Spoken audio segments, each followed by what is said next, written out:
روزے میں قے ہونا یعنی الٹی،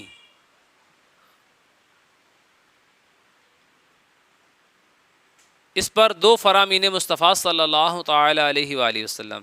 نمبر 1، جس کو ماہ رمضان میں خود بخود قے آئی اس کا روزہ نہ ٹوٹا، قے یعنی خود بخود الٹی ہو جائے تو اس سے روزہ نہیں ٹوٹا، اور جس نے جان بوجھ کر قے کی اس کا روزہ ٹوٹ گیا۔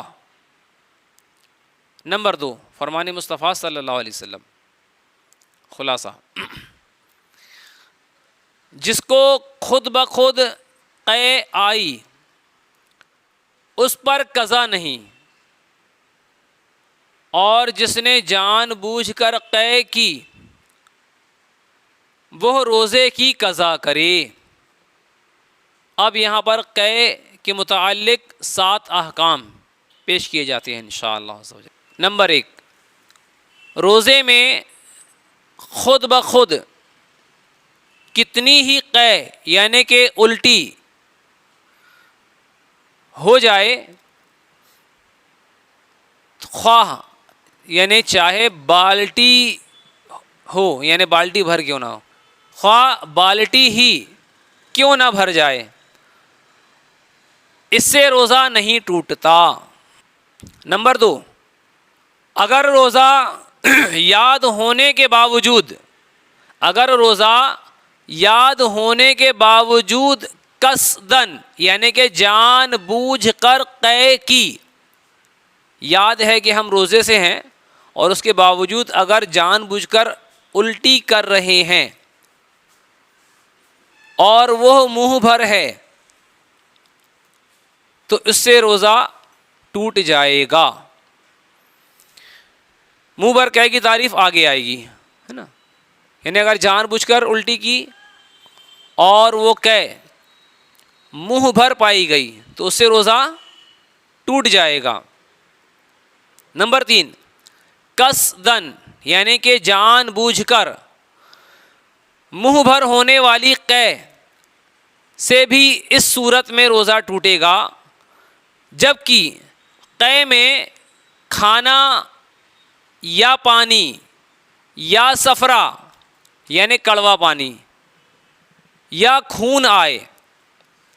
اگر جان بوجھ کر قے کی اور وہ قے منہ بھر ہے اور منہ بھر میں یہ چیزیں ہیں، اگر کھانا، پانی، صفرا یا کڑوا پانی یعنی خون ہے نا، یہ 4 چیزیں، تو پھر روزہ ٹوٹ جائے گا۔ نمبر 4، اگر منہ بھر قے میں صرف بلغم نکلا تو روزہ نہیں ٹوٹے گا۔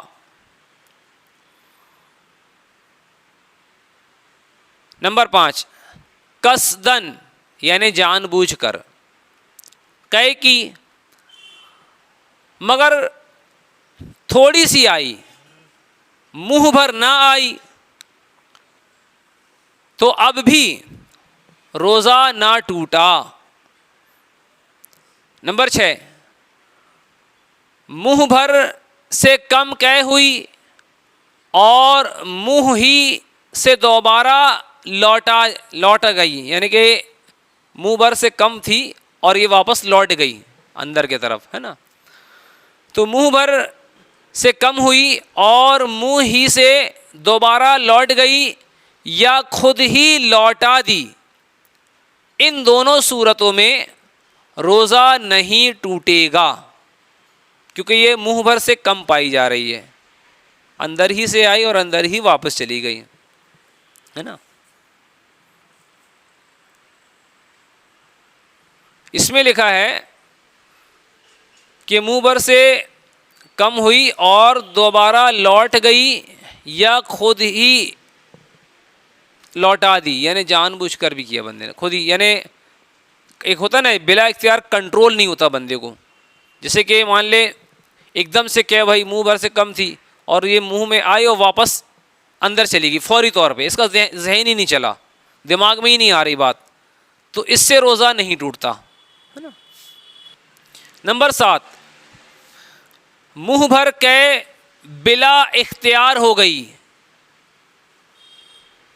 تو روزہ نہ ٹوٹا، البتہ اگر اس میں سے ایک چنے کے برابر بھی واپس لوٹا دی تو روزہ ٹوٹ جائے گا، اور ایک چنے سے کم ہو تو روزہ نہ ٹوٹا.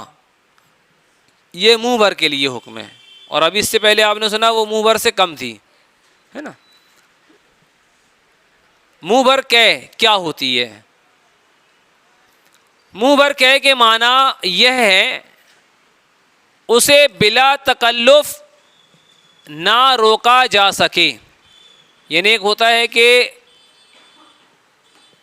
متلی آئی اور الٹی میں کچھ باہر نکلا، ہم چاہ رہے ہیں روکنے کو اور وہ رک نہیں پا رہا ہے، بلا تکلف، یعنی تکلیف ہو رہی ہے اسے بنا. تو اس بنا پر جو ہے جو منہ بھر کہ ہوئی، جو بلا تکلف آ جائے تو یہ روزہ توڑ دیتی ہے. صلو علی الحبیب صلی اللہ تعالی علی محمد صلی اللہ علیہ وسلم. تو منہ بھر کہ کے معنی امید ہے سمجھ میں آ گیا ہوگا، جسے بلا تکلف روکا نہ جا سکے، یعنی روکنے کے لیے تکلیف کا سامنا کرنا پڑے، ہے نا. تکلیف ہو رہی ہے اور وہ بلا کنٹرول، مطلب چاہ رہا بندہ روکنا لیکن روک نہیں پا رہا ہے اور وہ منہ بھر ہو گئی، تو اسے بلا تکلف، جس سے روکا نہ جا سکے. تو یہ جو منہ بھر کہ کی تعریف ہے، ابھی جتنے مسائل ابھی آپ نے سنا ہے، اگر اس میں یہ کنڈیشن آ رہی ہے بلا، یعنی کہ منہ بھر کے مقابل آ رہی ہے، تو اس کی کنڈیشن کو آپ اس طرح سے سمجھ سکتے ہیں کہ جسے بلا تکلف روکا نہ جا سکے. تو جو بلا تکلف روکا نہ جا سکے وہ منہ بھر ہوئی، اور جو منہ بھر ہوئی اس کے مسائل آپ نے سنا. اللہ پاک کی بارگاہ میں دعا ہے اللہ عز و جل ہمیں کہنے سننے سے زیادہ عمل کرنے کی توفیق عطا فرمائے، درس کی غلطیاں اور ہم سب کی تمام گناہ معاف فرمائے. آمین بجاہ النبی الامین وصلی اللہ تعالی علیہ وآلہ وسلم. صلو علی الحبیب صلی اللہ تعالی علی محمد صلی اللہ علیہ وسلم.